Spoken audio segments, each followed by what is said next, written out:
Hey, Days of Our Lives fans, it is time for your weekly prediction edition. And Salem is absolutely unraveling right now because we have got a health crisis that could devastate one of the most beloved families in the entire show, a honeypot scheme that is spinning dangerously out of control, a baby mama situation that just went from complicated to potentially criminal, and Gabby making a power move that nobody asked for but everybody is going to have to deal with. It is Belinda from Soap Dirt, and we have got predictions for Rolf and Lexi, for Kat and EJ, for Joy and Alex, for Amy and Holly, and also for Gabby and Philip. Before we get into all of it, please click that subscribe button if you are not already following us because you do not want to miss a single episode. Let's get into it. Our first prediction, Rolf confirms that something is very wrong with Lexi, and the clock is ticking. So Monday spoilers have Rolf sitting down with Lexi for a full examination down in his secret lab. Now, whether that lab is somewhere in the hospital or tucked underneath the DiMera mansion is still a little unclear, but what is clear is that Rolf is asking Lexi a very loaded question. How much risk are you willing to take? And Lexi's answer is just as loaded. She tells him she will do anything. Those two lines together tell you everything about where the story is heading, and it is not a feel-good direction. Now on the surface, Lexi has been fine since her resurrection. Kayla did a full workup, ran the scans, gave her a clean bill of health, and told everyone that Lexi showed absolutely zero signs of the brain tumor that took her life the first time around.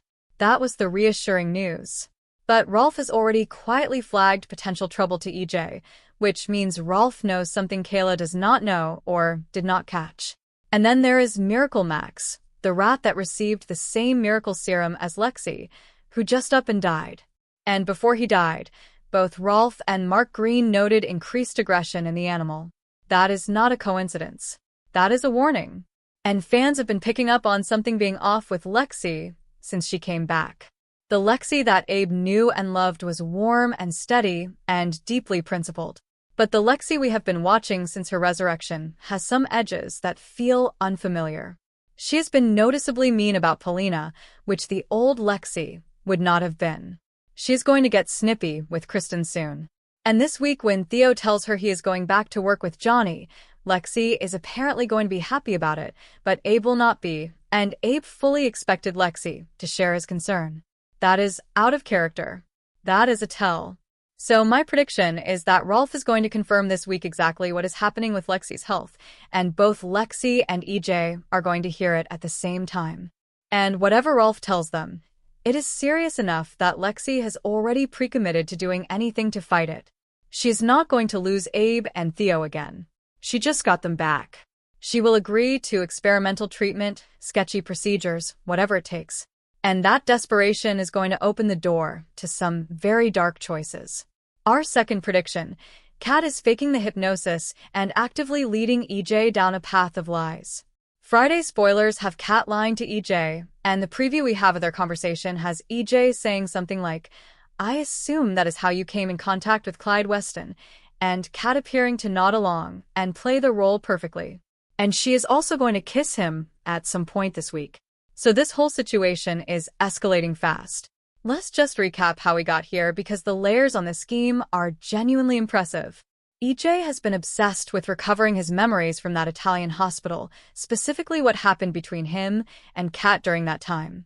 But when EJ went under hypnosis himself, he could not pull up anything beyond Kat reading to him. Marina explained it as EJ being mostly unconscious during that period, which means his brain simply was not recording. So EJ asked Kat to go to hypnosis to fill in the gaps from her side. Kat never went. And then she lied to EJ and told him she did. And then Marina had to do damage control and play dumb when EJ asked her about it directly, hiding behind HIPAA privacy laws to avoid blowing Kat's cover, even though Marina made it very clear to Kat she was not happy about any of this. And Rafe has been on Kat's case too. He specifically told her not to get too close to EJ because Kat is an analyst.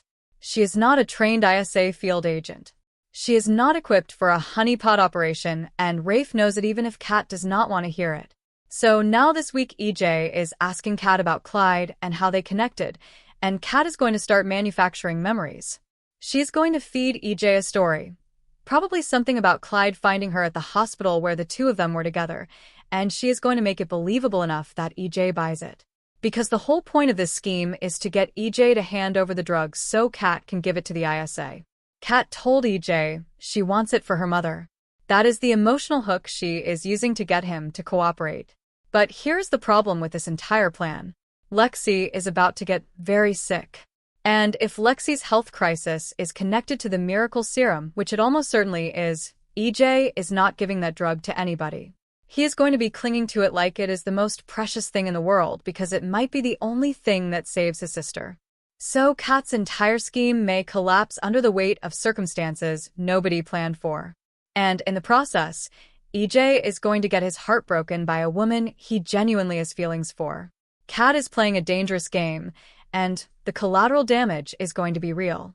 Our third prediction: Joy threatens to take Kelsey back to New York and Alex is about to be completely torn apart. Tuesday spoilers have Joy coming between Alex and Stephanie. By Friday, Steve and Kayla are at Stephanie's side after what sounds like a terrifying nightmare. And also on Friday, Alex is actively trying to reason with Joy. Those three things together are telling one very specific and very messy story. So here's what goes down this week. Joy shows up at Alex and Stephanie's place and knocks on the door. Stephanie is napping on the couch. Alex apparently is not home. Joy rattles the doorknob, either trying to see if it is unlocked or she has a key. And Stephanie wakes up in a panic. And here is where it gets really bad.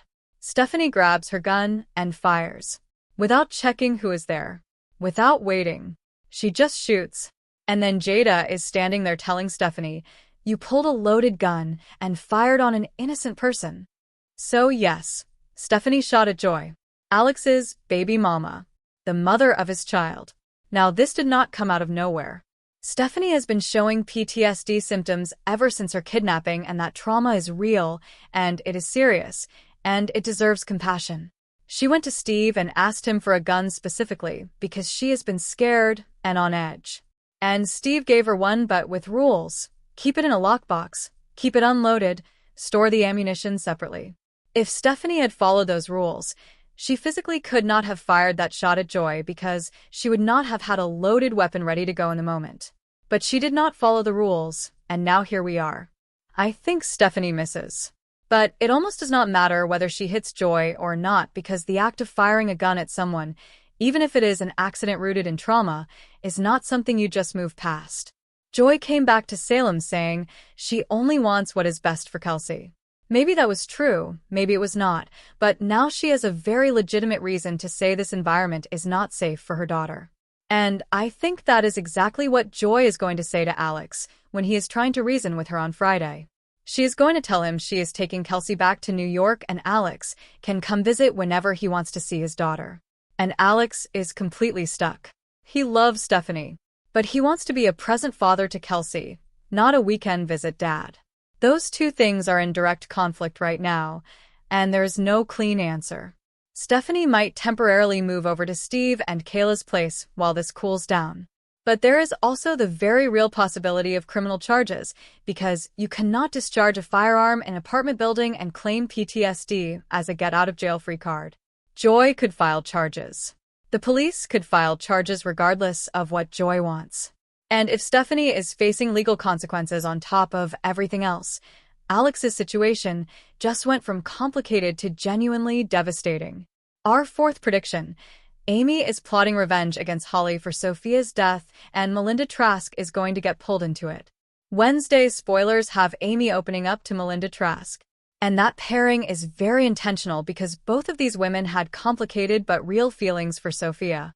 Even when Sophia was in full chaos mode and actively threatening Melinda, Amy never stopped caring about her. So Amy going to Melinda makes emotional sense. She knows Melinda understands the specific grief of loving someone like Sophia. Now here is the legal complication. Melinda cannot just freely share everything she knows about Sophia because of attorney-client privilege. That wall stays up unless Amy goes through the proper legal channels and gets herself appointed as the administrator of Sophia's estate. If Amy takes that step, that changes everything. At that point, Melinda can legally share the full picture, all of the legitimate business, and all of the illegal shenanigans she knows about. That is a lot of information, and it is potentially a lot of ammunition. And Amy wants ammunition because Amy blames Holly for Sophia's death. She is furious that Belle did not file charges against Holly. She is furious that Belle brought up Sophia's own wrongdoing as a complicating factor in whether charges were warranted. In Amy's mind, Holly walked away from something she should be held responsible for, and nobody with any power is doing anything about it. So the summer promo is already showing us Holly looking agitated and being questioned about pills, and my read on that is Amy. I think Amy is cooking up some kind of revenge scheme to take Holly down, and the pills angle is how she is going to do it, whether that means planting something, setting Holly up, or exposing something real that Holly has been hiding. Melinda is probably not going to want to touch a wrongful death civil suit with a 10-foot pole, but Amy does not necessarily need Melinda to litigate. She just needs the information Melinda has. And once Amy has that, she becomes dangerous in a very calculated way. Our fifth and final prediction. Gabby pays off Titan's loan whether Philip wants her to or not, and it is going to cause even more chaos. Next week's spoilers have Kate glaring daggers at Gabby at the pub, and then Kate pulls Philip and Xander aside and tells them they have to stand together as one unit, or they all go down together. Roman is simultaneously accusing Kate of more lies. And in the summer promo, Xander tells Philip that EJ found out they paid their loan with DiMera money, and the implication is that spells serious trouble. And Gabby is apparently positioned to overhear a whole lot of this conversation. So, let us trace how this mess got started. Philip and Vivian are the original architects of this disaster. The fraud started with them.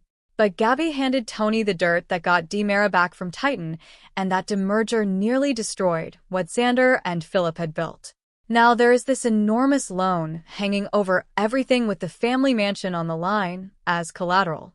Gabby offered Philip money to help stabilize the situation, and Philip refused because of course he did.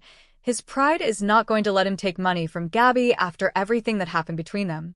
Philip dumped her over the corporate spying. He is not going to then turn around and take her cash. But then Xander went to Gabby separately and said, "Okay, I will take the money." And Gabby told Xander no. The offer was for Philip specifically, not for Xander to swoop in and accept on Philip's behalf. Here is what I think actually happens though. Once that money is physically in hand and the loan deadline is breathing down everyone's necks, Gabby is going to make the executive decision to just go pay it off herself. Or she tells Xander, "Fine, here it is, go handle it." Either way, the result is the same. Philip cannot refuse it after the fact because the loan is already paid. And on paper it looks like it fixes the problem. But EJ finding out that Titan's loan was paid with DiMera money is going to create an entirely new set of problems that nobody is prepared for. Kate is right that they need to stand together. The question is whether they actually can when the pressure gets applied. Those are our 5 predictions for the week. Rolf confirming Lexi's health crisis, Kat's fake memories and dangerous lies spinning out of control with EJ, Joy threatening to take Kelsey back to New York after Stephanie fires a gun at her, Amy plotting revenge against Holly for Sophia's death, and Gabby forcing a loan payoff that nobody asked for and everybody is going to regret. It is going to be an absolutely wild week in Salem, and you cannot miss a single moment of it. Thank you so much for being a loyal listener. Make sure you are following Soap Dirt wherever you get your podcasts because we are constantly putting out content, and you do not want to fall behind. We are on Apple Podcasts, Spotify, iHeartRadio, and every major platform out there. Hit that subscribe button, leave us a review if you love what we do, and we will see you in the very next episode. Stay soapy, everyone.